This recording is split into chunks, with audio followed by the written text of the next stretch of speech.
Sud Radio, les vraies voix qui font rouler la France. Et on est ravis de vous accueillir avec Philippe David. Puis avec cet anniversaire, les 50 ans, c'est le salon Équipe Auto qui s'impose comme un événement international de référence pour l'ensemble de la filière et de la prévente et des services. Cette année, il réinvente avec une nouvelle signature, tous unis autour d'une même passion. Avec 14 secteurs d'expertise, 8 villages thématiques et 100 000 professionnels attendus, Équipe Auto entre dans une nouvelle ère, celle de l'accompagnement et de l'anticipation au plus près des nouveaux enjeux de l'automobile.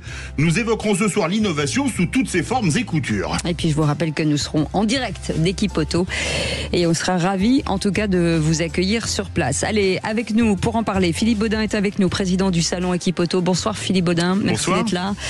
Yannick Saniva qui est en ligne, directeur marketing et digital réseau de Autodistribution. Bonsoir Yannick. Bonsoir. Oui, bonsoir. Bienvenue. Godefroy Capoun qui est avec nous, directeur général Valeo Service France. Bonsoir, merci d'être avec nous. Xavier Oran est avec nous, délégué général de Mobiliance. Bonsoir Xavier. Bonsoir. Bienvenue.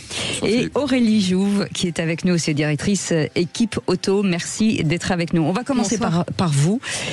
Philippe Baudin, Équipe Auto a donc 50 ans entre maturité, je vais y arriver, et éternelle jeunesse.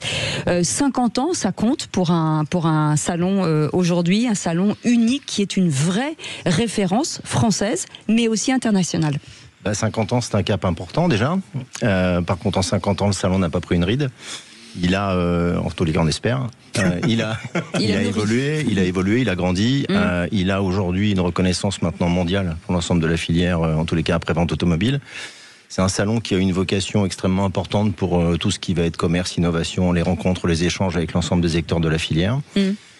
C'est aussi un salon qui cette année va quand même réunir 100 000 professionnels. Ce qui est énorme. Avec 1400 exposants ou marques. Et puis on va avoir quand même sur la partie internationale 35 pays qui vont être représentés. Donc c'est un salon qui maintenant a je pense, qui tient sa place et qui a une véritable reconnaissance au niveau international en tous les cas. Xavier Oran, vous êtes délégué général de Mobiliance. En quoi le rayonnement international d'Équipe Auto contribue-t-il au prestige de la filière française ? Moi, je trouve que d'abord, j'aimerais féliciter très chaleureusement à la fois Philippe et Aurélie pour leur action, parce que c'est un travail collectif qui est absolument fantastique qu'ils ont mené ensemble depuis maintenant plusieurs années. Mais vous savez que les duos entre un Philippe et une femme blonde, en général, ça marche toujours très bien. Comme je suis bien d'accord.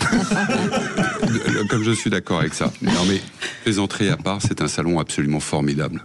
Parce que tenir un salon pendant 50 ans, savoir le renouveler de manière permanente, accompagner l'histoire de l'automobile, pouvoir l'incarner, et tout à la fois permettre à la France de rayonner dans un domaine qui est très précis, celui de l'automobile.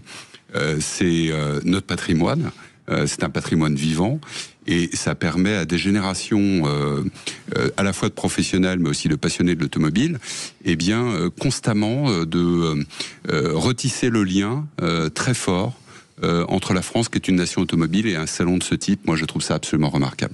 Moi, je me tourne vers Aurélie Jouve, qui est avec nous, directrice de Équipe Auto. L'édition 2025 s'internationalise, puisque pas mal de pays y sont représentés, 31 au total. Qu'est-ce que ça va générer ? Est-ce que on les ralentit ? Parce que là, on a l'impression que l'international se dit, c'est l'événement quand même pour la filière automobile. Ouais, on est même à 35 au compteur là ce soir, à quelques semaines de l'ouverture. C'est un vrai rebond que connaît Équipe Auto pour cette nouvelle édition, surtout pour célébrer les 50 ans de l'événement. On a connu une édition 2022 un peu en retrait sur l'international, et là effectivement on repart en termes d'attractivité. Donc on a de nombreux pays qui n'ont pas été présent depuis très longtemps au salon, donc c'est un vrai cap que le salon franchit, mais avec malgré tout une présence française tout aussi forte. Donc c'est un double positionnement, un ancrage extrêmement fort sur les territoires, sur la France, sur les acteurs français présents, et puis cette présence internationale qui permet aussi notamment d'ouvrir sur des opportunités à l'export. Donc pour nous c'est c'était une vraie réussite de réattirer des pays comme l'Inde, la République tchèque, le Danemark, je vais en oublier beaucoup, des pays mais qui seront présents et qui vont exposer donc sur le salon. Godefroy Capoun, vous êtes directeur général Valeo Service France. C'est l'occasion pour vous de présenter les 3000 nouvelles références démarreurs, alternateurs, pharlets, compresseurs, c'est multiples et variés sur le marché de la rechange indépendante, donc hors réseau constructeur. Quelles ambitions avec ce salon ? Pour nous, c'est un retour, puisque 2019 était la dernière édition. Donc c'est un peu avec une grande fierté que nous avons dit oui à l'équipe d'Équipe Auto. Et pour nous, on est très content de pouvoir rencontrer tous nos distributeurs. Ils seront tous présents, toute la profession est évidemment présente, mais aussi les garages. Et on a toute une offre de produits et services. Donc comme vous l'avez dit, effectivement, on a beaucoup de produits à présenter qui sont les produits classiques. Vous avez parlé des balais essuie-glace, des démarreurs ou de certains produits que les gens connaissent, mais aussi les innovations et notamment les nouveaux produits liés à l'électrification. Et on est très content de pouvoir l'expliquer avec un accompagnement service sur le stand. Et puis Yannick Savinac est avec nous, directeur marketing et digital réseau de autodistribution. Merci d'être avec nous. Alors, il y a 2 ans, vous avez présenté une feuille de route puisque vous êtes remis en question et là vous avez fait pas mal de propositions et c'est aujourd'hui l'important pour vous ce salon justement pour déployer tout ce que vous avez mis en place et tout ce que vous souhaitez mettre en place. Exactement. Alors nous sommes vraiment un partenaire de longue date de ce salon. C'est vraiment, je crois qu'on n'a pas loupé une seule édition depuis les dernières années. En tant que premier grossiste de France sur la pièce détachée automobile, on est vraiment présent et je peux vous assurer que on a une capacité à faire venir nos réparateurs. Ils attendent cet événement. Chaque année, on va affréter des bus, on va faire venir. On attend 7500 réparateurs sur notre stand. Donc oui, ça va être vraiment un événement qui est attendu. Les garagistes veulent toucher les produits, veulent voir les produits, toucher nos innovations. Et en plus, on va fêter cette année les 40 ans du réseau AD, donc les 50 ans d'Équipe Auto et les 40 ans du réseau AD, donc avec 2300 garages en France. Donc effectivement, pour nous, c'est une grosse édition. Philippe Baudin, quels sont les grands enjeux que les acteurs de la filière viennent partager et confronter ? C'est une bonne question. Avec AD, avec Valeo, il y en a beaucoup. Il y en a beaucoup les bonnes questions. On va même devoir faire un contrôle antidopage quand elles sont bonnes. Les enjeux pour nous, ils sont très clairs. Je ne vais pas vous surprendre quand je vais vous dire qu'on va y parler d'électrification. Bien sûr. On va y parler d'économie circulaire, de digitalisation. On va y parler de compétitivité et d'attractivité des métiers. Donc ça, c'est quand même quelque chose qui est important. J'aime à dire en tous les cas qu'Équipe Auto est un peu le miroir ou le reflet de la filière et de ce qui se passe aujourd'hui sur notre écosystème. Il a surtout une vocation à décrypter les enjeux auxquels les réparateurs vont devoir être confrontés, ou auxquels ils sont déjà confrontés et auxquels ils seront confrontés. C'est en tous les cas un très bon moyen pour eux et pour nous de les préparer justement à ces enjeux avec Équipe Auto. Donc pour nous, les choses sont extrêmement claires. Ces enjeux sont cruciaux en tous les cas pour le salon.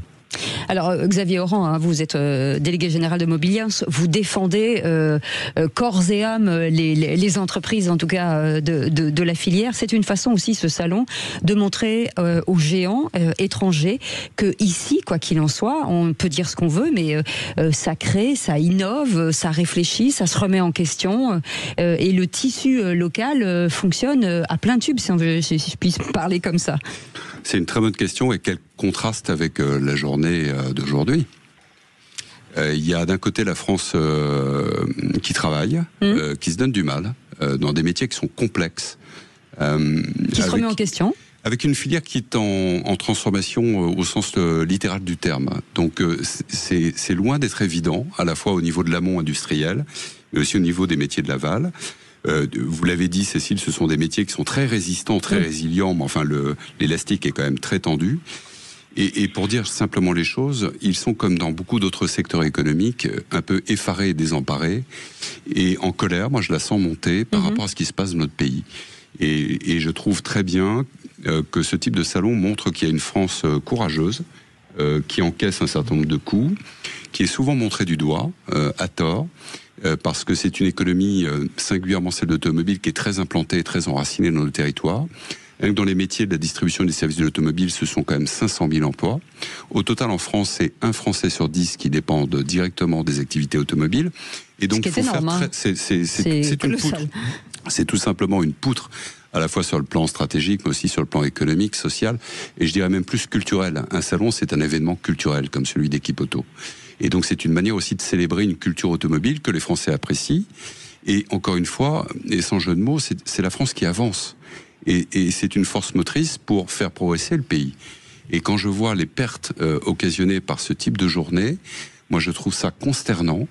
Et j'espère tout simplement qu'Equipoto ne sera pas touché, comme d'autres salons, je le pense, l'ont été par des paralysies en fait d'un pays qui a une vision un peu nihiliste de son avenir.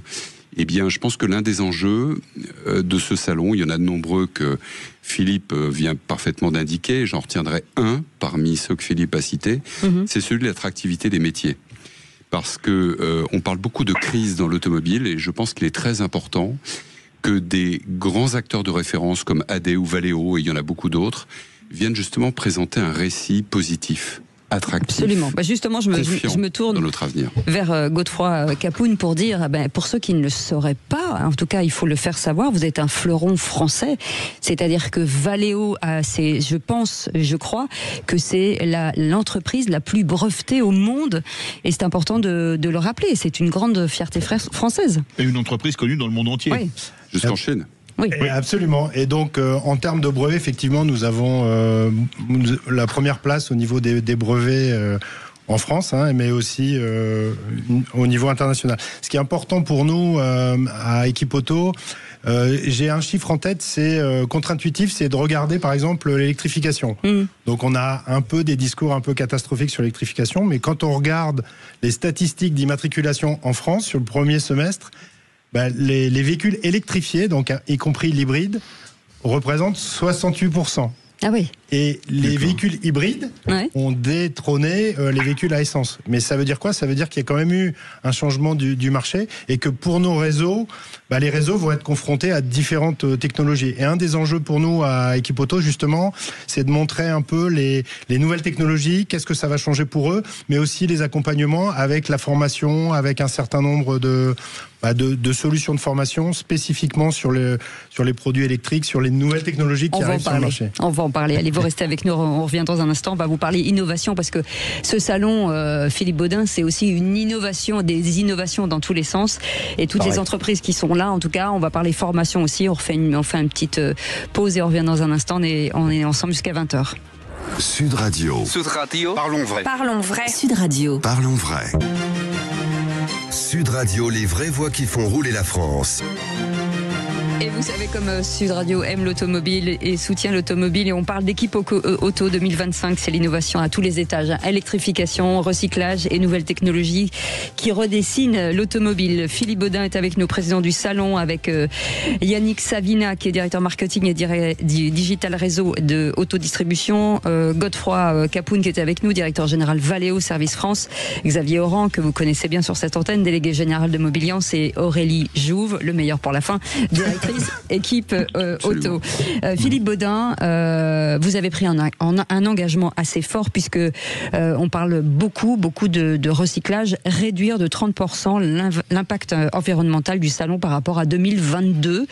Ça s'est passé sur quoi ? Ça a été difficile ? Il fallait le faire ? Il fallait le faire. D'abord, c'est un engagement fort que l'on a pris cette année. Et pour vous donner la motivation qui a été la nôtre, partons du principe que le salon est un salon éphémère, il dure 5 jours. Il faut savoir que pour livrer le salon le premier jour à 9h00, des gens ont œuvré pendant 5 jours pour le montage. Et 2 jours après, les 2 jours qui suivent le salon, tout est démonté. Et au regard de ça, ce simple exemple-là nous a conduit à nous dire, c'est pas logique. Ça. À un moment donné, si on veut laisser une planète la plus propre possible, et en tous les cas essayer d'avoir... faire la démonstration qu'un salon peut aussi avoir un impact intéressant et en tous les cas optimisé pour la planète, on s'est dit il faut effectivement qu'on rentre dans ce plan d'action. Donc c'est ce que l'on a fait. On a mis tout le monde autour d'une table, que ce soit les standistes à qui on a demandé effectivement d'essayer d'avoir des stands qui soient éco-responsables en l'occurrence, de pouvoir les recycler.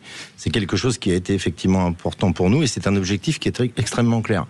C'est vrai, quand on parle de RSE, c'est souvent un peu galvaudé. C'est responsabilité sociale et environnementale. Exactement. Et c'est un peu flou pour certaines personnes. Et c'est un peu flou pour certains. Donc, en tous les cas, une des premières attentions qui ont été les nôtres, en tous les cas qui a été la nôtre, c'était celle-ci. C'était d'essayer de délivrer un salon qui soit, je vais dire, le plus propre possible. En tout cas, le plus en phase et le plus intelligent possible à tous les étages de la fusée. D'ailleurs, que ce soit les standistes, nous également, on y a travaillé sur nos installations, sur des sujets extrêmement parfois subtils, mais qui viennent contribuer justement à cet objectif de réduction de 30%. Ouais. Xavier Oran. Moi, je trouve que ce que vient de dire Philippe est très intéressant parce que, évidemment, c'est une démarche exemplaire. Tant mieux, c'est plutôt une bonne nouvelle. C'est une bonne nouvelle. On est passé près. Non, Philippe n'était pas inquiet. Mais c'est intéressant parce que je vais utiliser un contraste avec avec l'échelle européenne. Ce que raconte Philippe est très simple parce que, en fait, ce sont les entrepreneurs qui ont trouvé des solutions avec les organisateurs du salon. Exactement. Ils se sont réunis, ils ont pris leurs responsabilités et ils ont cherché des solutions ensemble pour construire un plan d'action qui permette... Quel contraste là encore avec les méthodes de la Commission européenne. C'est ça que je voulais dire, c'est que là, tu vas fâcher du monde. À force de ne pas faire confiance aux entreprises, c'est ça. En fait, on aboutit à une méthode de travail qui est unilatérale et qui aboutit au choix d'une seule technologie. Eh bien, ça garantit certainement pas les conditions d'un succès. C'est simplement ça que je voulais mettre en valeur. Mais c'est bien de le dire, oui. Le sujet, c'est la mobilité durable, c'est une mobilité responsable. Évidemment que le recyclage est un axe majeur pour des entreprises comme Valeo, pour AD, pour les distributeurs, l'ensemble des réparateurs. Et l'ensemble de notre profession, elle a pris ses responsabilités depuis longtemps. Quand on parle de RSE, c'est pas un concept parisien, abstrait.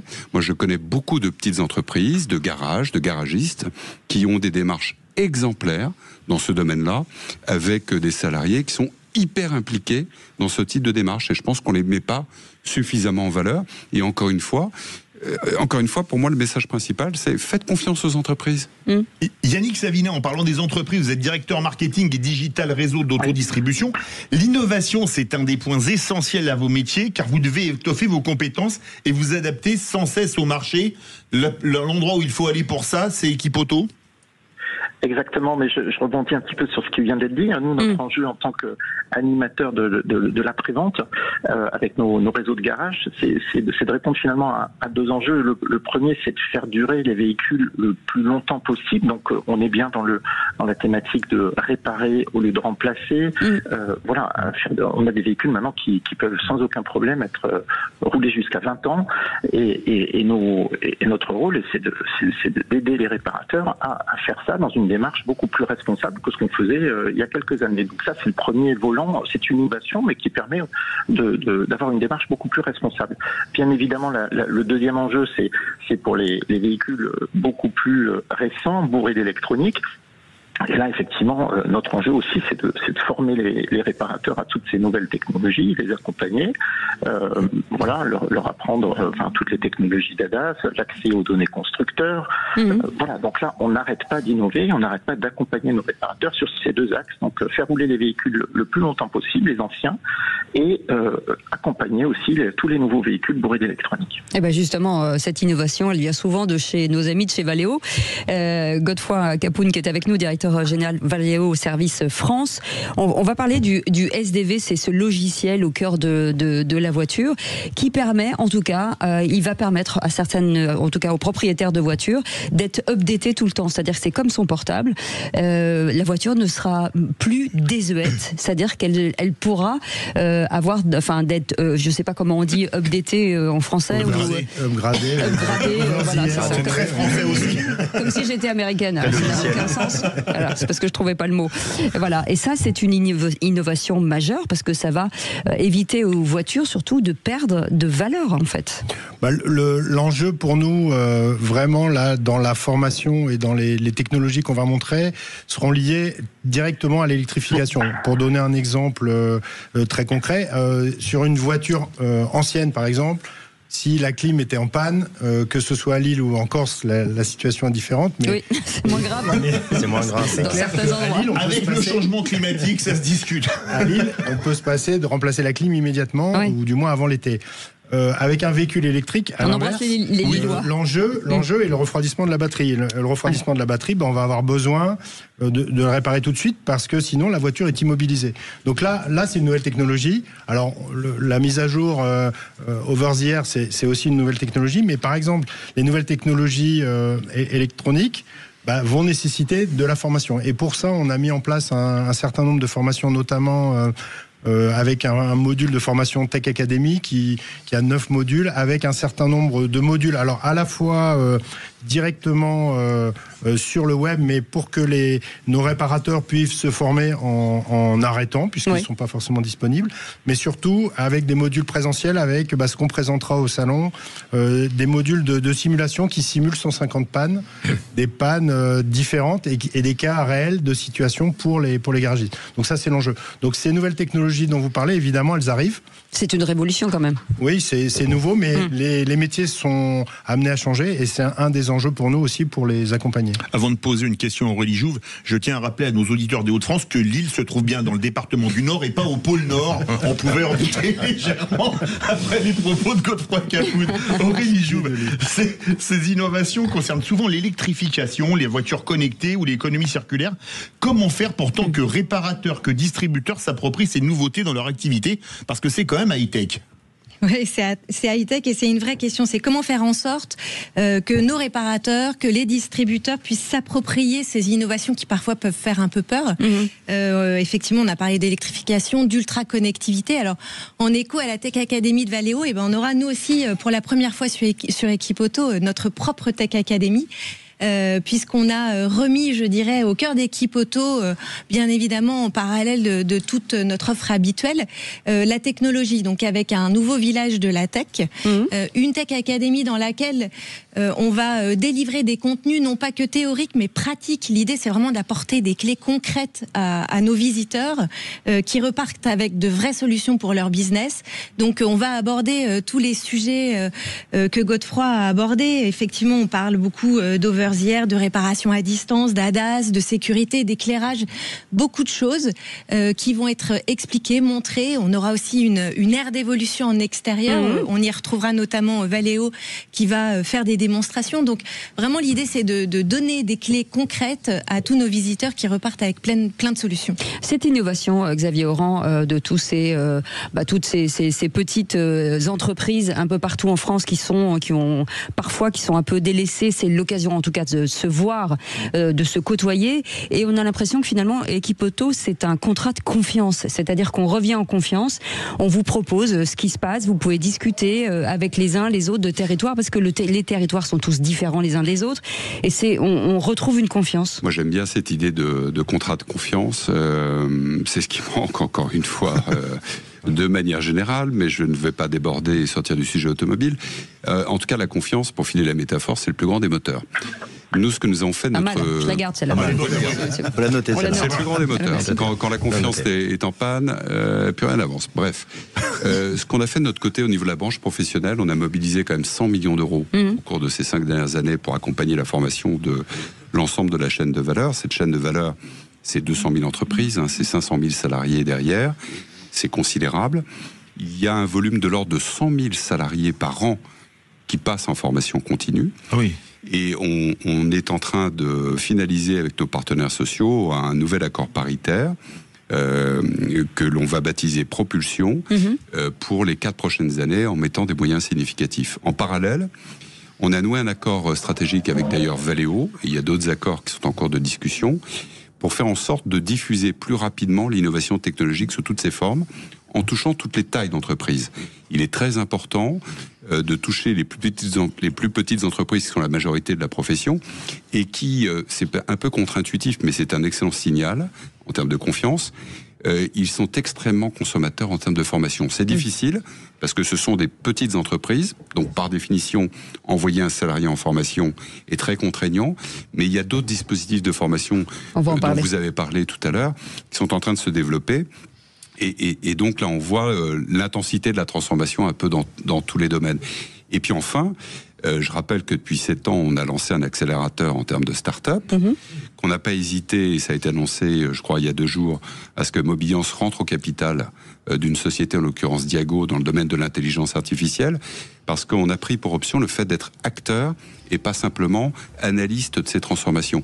La profession, elle a besoin maintenant qu'il y ait des brise-glaces qui accompagnent, qui accélèrent cette accélération sur le plan technologique. AD le fait très bien, Valeo aussi. Je ne le dis pas parce qu'ils sont là tous les deux ce soir, mais on a cette chance en France d'avoir des entreprises qui viennent faciliter cette démarche. Et c'est très important parce que Mobiance ne peut pas le faire seul. Donc il faut construire cet écosystème et je suis très heureux que cet écosystème se retrouve dans la tech dont parlait Aurélie Jouve à l'instant au sein même d'Équipe Auto. Ça envoie un signal très positif, c'est un contrat de confiance. Justement, Yannick Savina sera avec nous dans quelques instants et on parlera aussi de Valeo sur la formation parce que c'est une formation continue. 0826 300 300, vous avez le droit de poser des questions bien entendu. On est ensemble jusqu'à 20h. Sud Radio. Parlons vrai. Parlons vrai. Sud Radio. Parlons vrai. Sud Radio. Parlons vrai. Sud Radio, les vraies voix qui font rouler la France. Et il y a du monde autour de cette belle table nourrie de Équipe Auto. On est ravis d'être partenaire de ce beau salon qui fête ses 50 ans avec Philippe Baudin qui en est le président, avec Yannick Savina autour de cette table. Il n'est pas là, mais il est comme s'il était à côté de nous, directeur marketing et digital réseau de Autodistribution. Godefroy Capoun qui est directeur général Valeo Service France, Xavier Oran, délégué général de Mobiliance et Aurélie Jouve, directrice Équipe Auto. Et je voulais m'adresser directement à notre ami Yannick Savina sur la formation. Vous, chez Autodistribution, forcément des petits commerces, si j'ai envie de dire, de proximité, parce que c'est comme ça qu'on les aime. Il faut absolument qu'ils soient reformés systématiquement sur énormément de sujets. Et c'est un travail colossal pour vous.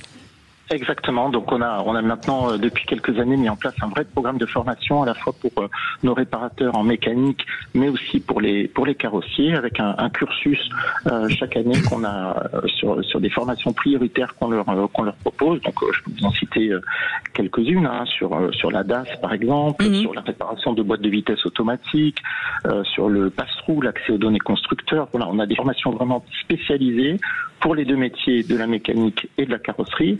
Et on va même plus loin puisque la semaine prochaine, donc le 30 septembre, on a notre deuxième promotion d'apprentis AD. Donc on forme nous-mêmes nos apprentis. La deuxième promotion qui va démarrer du côté de Muret à Toulouse. Donc voilà, on prend vraiment ce sujet très très au sérieux parce que les réparateurs formés, c'est des réparateurs qui sont prêts pour l'avenir. Aurélie Jouve et Philippe Baudin, l'intérêt de ces formations, c'est aussi d'aller chercher une génération plus jeune. Et là, on parlait d'innovation il y a quelques instants. C'est peut-être qui va réconcilier cette filière avec cette jeunesse. C'est absolument crucial. Aujourd'hui, on a un besoin, une nécessité absolue d'attirer les jeunes. Donc le salon, effectivement, est un très bon moyen pour le faire. En tous les cas, c'est vital pour l'avenir de la filière. Donc on essaye justement au travers de et notamment cette année on a consacré un village qui s'appelle le Village Avenir, sur lequel on va essayer de faire découvrir à tous les jeunes qu'il y a des métiers passionnants dans l'automobile. Et le message qu'on leur délivre in fine, c'est de leur dire rejoignez la filière automobile, on a besoin de vous parce qu'il y a des offres absolument passionnantes et des métiers pérennes. Et aussi leur expliquer que l'automobile c'est pas has-been, c'est l'avenir aussi. Alors c'est peut-être un avenir connecté, digital, durable, peu importe, mais en tout cas il y a un réel avenir pour eux. Et pour nous c'était quelque chose qui faisait partie vraiment des composantes fortes du salon Équipe Auto cette année. On a parlé de la tech tout à l'heure. Les jeunes font partie, ou en tous les cas aussi, du projet qu'on a lancé pour Équipe Auto 2025. Et on espère vraiment qu'on va avoir beaucoup de monde à venir découvrir le métier de l'automobile. Juste un petit mot. On a reçu ici, et c'est important de le dire, un jeune garçon qui était champion du monde de peinture sur carrosserie. Et ça, c'est important parce que ce sont des WorldSkills et c'est assez hallucinant. Donc, comme quoi, ce métier, il y a du lourd. C'est dommage que vos confrères journalistes ne valorisent pas davantage des manifestations comme les WorldSkills. Ouais, ce qui est dingue. On s'attarde beaucoup trop sur ce qui ne marche pas et on ne met pas suffisamment de la lumière sur ce qui fonctionne. Les WorldSkills, personnellement, j'ai eu l'occasion d'y aller. On en est partenaire. L'ambiance, pour celles et ceux qui connaissent, est absolument extraordinaire. Avec beaucoup de jeunes filles en plus, c'est ça qui est dingue. Il y avait énormément de jeunes filles et puis j'ai trouvé qu'il y avait une ferveur, une passion, qui est d'ailleurs la baseline du salon Équipe Auto. La passion, elle réunit tout le monde, les générations, les territoires, les compétences. Et moi, j'invite vos auditeurs à regarder ce qui se passe au niveau des WorldSkills. Et l'automobile, il y a une place au premier rang. Et ça permet, là encore, comme on le disait tout à l'heure, et je rends tout de suite la parole à Aurélie, d'accompagner ce qui est fait dans le cadre d'Équipe Auto. Aurélie Jouve, justement, la féminisation des métiers de l'automobile. Vous, ça doit vous toucher d'autant plus. Vous le constatez, c'est plutôt vers quel métier ? Ça lui plaît, ça, Aurélie, ça. Ça m'étonne pas. Elle est branchée, ça a branché. On aura d'ailleurs une journée dédiée à la mixité. On parle de mixité dans l'automobile. Les femmes ont de plus en plus leur place dans la filière automobile et dans tous les métiers. On les retrouve aussi bien dans les ateliers, dans la carrosserie. On a beaucoup d'exemples assez sympas dans le milieu du covering notamment. Mais on va les retrouver aussi. Ça devient des artistes en fait. Hein. Exactement, artistes, et dans le commerce, dans le marketing. Donc on n'en a pas encore assez. Les femmes n'occupent que 30% dans la filière automobile, mais elles ont leur place et on a notamment nous un très beau dispositif avec de belles associations qui sont partenaires du salon. Donc on a Wave, les ailes de l'auto, on a l'association Elle Bouge qui va faire venir des collégiennes, des lycéennes, puisque on le disait, on est là pour valoriser les métiers. L'attractivité de la filière doit être renforcée, donc c'est aussi bien auprès des jeunes hommes que des jeunes femmes. Donc un beau dispositif. Il y a un autre élément, qui est important cette année, on a cette année sollicité au travers d'un hackathon les écoles à venir justement participer à leur vision, échanger leur vision de l'automobile demain. Et ça, c'est quelque chose auquel on tenait également. Il y a effectivement, comme le dit très justement Aurélie, la mixité qui est importante. Et on a eu l'occasion de faire venir des véritables artistes sur le salon, hommes ou femmes d'ailleurs. Et le hackathon aussi est un élément qui vient compléter justement d'autres dispositifs comme le job dating, etc. que l'on a sur Équipe Auto. Et bref, tout ça pour vous dire que les jeunes, on les attend avec beaucoup d'impatience pendant le salon. Godefroy Capoun, directeur général Valeo Service France. L'innovation, c'est féminin. Donc déjà, ça c'est pour vous. ça c'est fait. Vous avez mis en place ce système de formation puisque de vos propres technologies, ça c'est très important à l'endroit de la filière automobile. Est-ce que ça se féminise aussi chez vous ? Déjà, la présence de l'équipe Valeo Service sur le stand démontrera la partie féminine, puisque une partie, presque plus de 30% de l'équipe est elle-même féminine. Donc, elles seront présentes avec nous toute la durée du stand pour accueillir nos clients. Donc, ça fera partie aussi d'une démonstration. Et puis, pour nous, le salon, c'est aussi un moyen de recruter, de se faire connaître. Puisque il y a d'autres moyens, mais c'est un bon moyen de présenter un côté, je dirais, plutôt sympathique de l'entreprise. Et pour parler de formation, on aura un concours de montage de balais d'essuie-glace avec 100% gagnants. Ah, mais j'adore. Oui, c'est lequel le connecteur Mais là, sous le jet d'eau ou pas ? Ah non. Ce serait drôle de le faire avec le jet d'eau au-dessus. C'est quand on crève, il pleut toujours. C'est ça qui est terrible.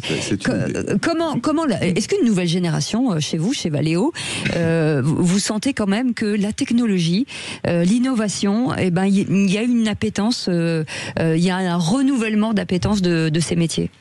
Clairement, parce que l'électronique est de plus en plus présente dans les véhicules. Et je pense que même pour nos clients, on parle d'électromécaniciens maintenant, ça n'a plus l'image du garage. Aujourd'hui, même au niveau je dirais de la formation et des forfaits, nos réparateurs s'adaptent aussi à cette technologie. On pourrait travailler avec des gants blancs, presque ça. Les laboratoires sont extrêmement propres, mais aussi c'est compliqué, c'est-à-dire que le diagnostic est un vrai sujet. Je dirais même l'identification des pièces, puisque leur première difficulté, c'est l'identification des pièces. Quand on parle de pièces automobiles, il y en a plusieurs millions.